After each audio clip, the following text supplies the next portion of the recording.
ప్రభుత్వం వచ్చిన మొదటి సంవత్సరంలోనే 59,000 ఉద్యోగాలు ఇచ్చాము.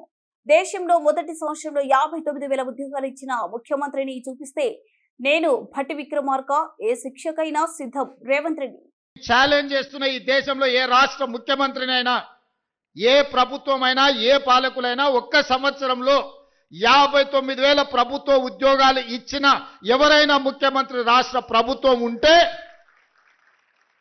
వాళ్ళు విధించే ఏ శిక్షకైనా నేను, మా ఉప ముఖ్యమంత్రి గారు సిద్ధంగా ఉన్నాము. మా ప్రభుత్వం, మా మంత్రివర్గం మొదటి సంవత్సరంలో 59,000 ప్రభుత్వ ఉద్యోగ నియామక పత్రాలు ఏ ఎల్బీ స్టేడియంలో మేము మంత్రులుగా, ముఖ్యమంత్రిగా ప్రమాణ స్వీకారం చేసినామో అదే ఎల్బీ స్టేడియంలో వాళ్ళందరినీ పిలిపించి నియామక పత్రాలు వాళ్ళ చేతులకు అందించినప్పుడు ఆ పేదవాళ్ళ తల్లిదండ్రుల కళ్ళల్లో చూసిన ఆనందం జీవితకాలం గుర్తుంటుంది.